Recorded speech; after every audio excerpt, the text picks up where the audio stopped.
In the picture there, you see the alligators. The alligator, based on age, an alligator is a certain length, right? At 4 years old, he's 59 inches. In the 5s, he started at 65, and then later, still at 5 years, maybe 11 months, he's now grown up to 69. And at 7 years, he was a whopping 96 inches long. Okay? These you can look at as ordered pairs. Okay? X being age and Y being size. Okay? So if you think of this as ordered pairs, you guys remember when you used to graph stuff? Well, this is really what you were doing. You were organizing information based on two scenarios, in this case, age and size, and graphing them, and sometimes you would create a line graph or maybe a bar graph. You guys did that. In any case, that would give you a visual picture of your data. If we were to graph this, we would see that with each passing year, our alligator got bigger. Okay? That's what we would see. Now, a couple pieces of information. These ordered pairs are called a relation. Okay? And a relation, just to put simple, is two numbers in a set that form a relationship. Okay? They tell us something. They tell us something. At 2 years, my gator was 32 inches long. Okay? Now, the X, which in this case is the age, is the domain. Okay? One might also call the domain input. In contrast, the Y is the range, which also can be called output. Okay? Now, this relation is simply describing some information. Now, in example 1, we're going to see some more information about an alligator, and I want you guys to look at that with me. This is Bobby the alligator, and he starts out at a year-old 23 inches long. By the time he's 5, he is 73 inches long. Okay? The domain.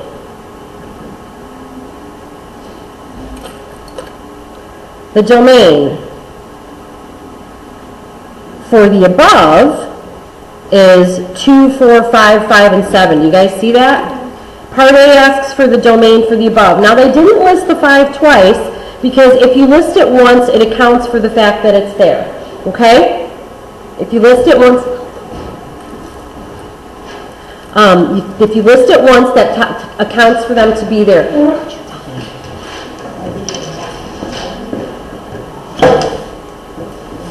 Okay? Now, the range for the above alligator is numerically 32, 59, 65, 69, and 96. Okay? All right.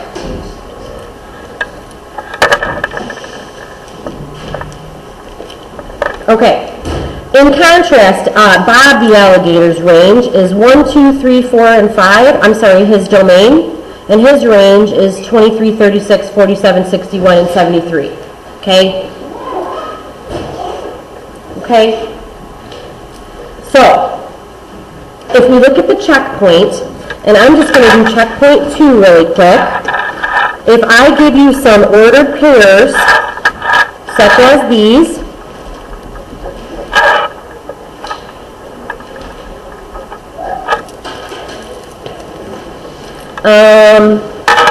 and this last one, the domain of all of these is going to be the first value. And by the way, when they are listed in pair form, such as this, X always comes before Y, just like in the alphabet, my friends. Okay, so the domain for this list is going to be negative 1, which is listed twice, but we're not going to worry about it. Okay, we're just going to list it once. Negative 3 and 6. Okay, that's the domain. This is checkpoint number 2. The range, on the other hand, is going to be the y values, and that is 2, negative 1, 0, and 4. Okay, so we took the list in checkpoint 2, we identified the x values, which were the first term, and the y values, which are the second term, and these items you'll normally hear me call them ordered pairs. Okay, so this relation explains the scenario with the alligators. We're going to move on a little bit, and we're going to describe some ways to represent a relation, like in example 2. Okay, example 2 shows us how we can represent a relationship. Now, I'm going to tell you that more often than not, you're going to want to use a graph. Okay, the mapping diagram.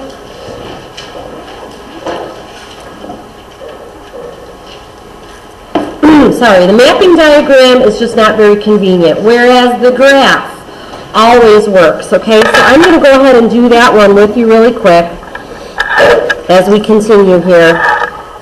I've got my x-axis and my y-axis. Forgive my messiness. You really want to go ahead and use those blocks on your graph because it'll always be neater. All right, so when you go one position to the right, that's a 1.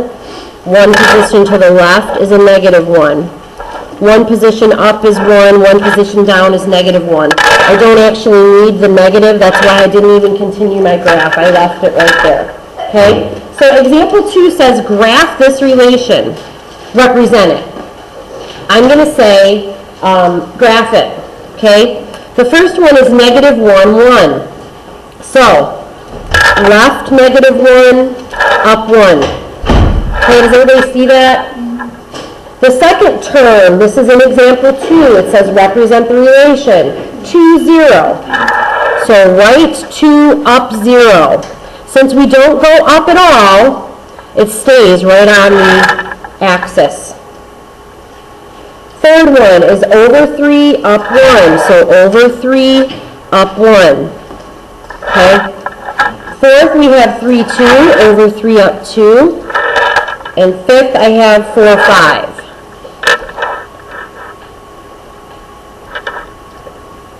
Which is right there. Okay, so that's 4, 5. This is 3, 2, 3, 1. That was 2, 0. This is negative 1, 1. Okay? So far, so good? I have represented it. Now, the other way to do it is to draw arrows attaching the x values in an input circle to the y values in an output circle. I do not like the mapping diagram method. Whenever possible, use the graph. Okay, whenever possible. Unfortunately, though, I have to show it to you just because that's part of this stuff. I have to show it to you. So real quick, I'm going to list the input and the output in a little circle dealy bobber. The x values were negative 1, 2, 3, and 4. The y values were 0, 1, 2, and 5. Okay, so this is in, this is out. So this is the mapping diagram. The first ordered pair, this is still example 2, is negative 1, 1. The second ordered pair is 2, 0. The third ordered pair is 3, 1. The fourth was 3, 2. And the fifth is 4, 5. There it is in a nutshell. Mapping diagram versus graphs. Now, we've talked about relations, but I included the word function. Okay, a function is a relation where there's a rule, and I'm going to explain that in just a second.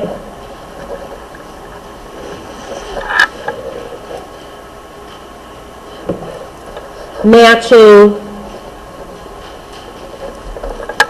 each x, otherwise known as input, with only one y, otherwise known as output. Now, Haley and I were talking earlier when we first started, and we were talking about third grade. Brandy had her, Ethan, maybe not Ethan, I don't remember. Anyways, we were going to talk about what you guys did back in the day, which was you would have had her, Hannah. Mrs. Bauman used to teach you guys to, and she would do this thing, and you would have to tell her what comes out of the box. And you guys would have said 5. If I gave you a 3, you would have said 6. What you are learning is functions. You didn't even realize it. Or maybe Mrs. Bauman would have eliminated this and said, what's the rule based on this and this?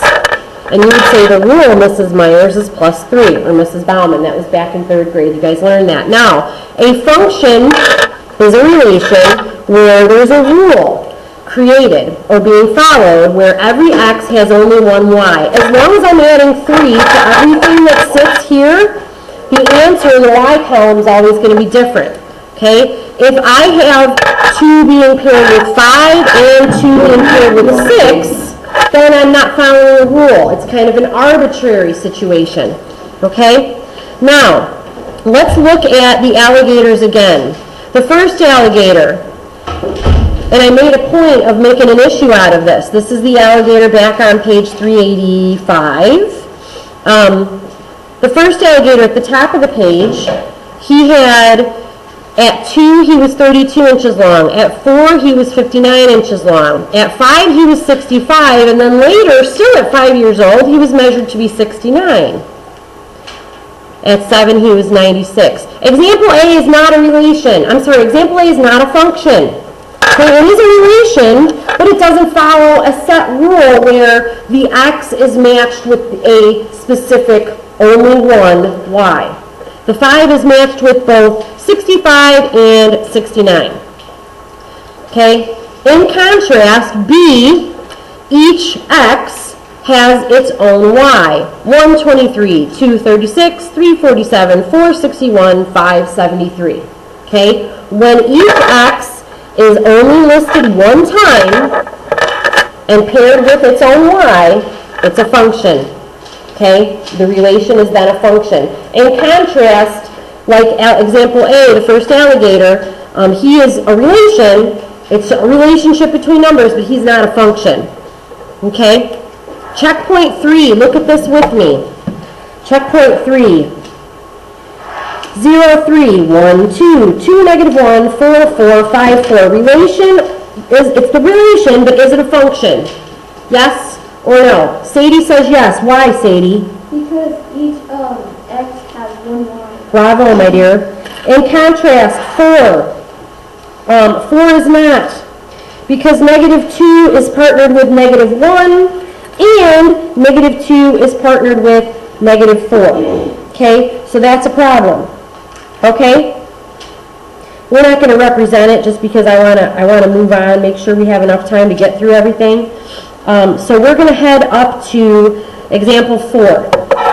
If you're not getting what makes something a function, there is a handy-dandy trick that you can do when you graph. It's called the vertical line test. The vertical line test.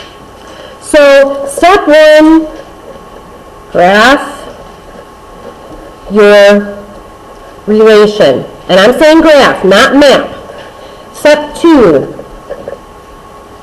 draw a vertical line anywhere you can to see if you can connect 2 points. Now that's up, down. Okay? That's up, down, not right, left. Okay? Example A. If you look at example A, There is no place where you can draw a perfectly vertical line and pass through each and every, or a double pair of points, two pair of points. Okay? This is example A. I've got -4, 2. I've got -1, -2. I've got 0, 3. I've got 3, 3. And I've got 2, 2. Okay? There's no doubles here, no doubles here, no doubles here, none here, and none here. So yes, this is a function. Okay? In contrast, drawing B, which I will quickly sketch for you so I can illustrate it for you. -2, 0, -3, 4, -1, -2, 3, 1, and 3, -2. Right off the bat, most of you can probably see that these two are on the same x. This is 3, 1. This is 3, -2. X can't be repeated. So no, not a function. Okay? Not a function. Okay? What you guys are going to be doing today is the problems from 8 through 24.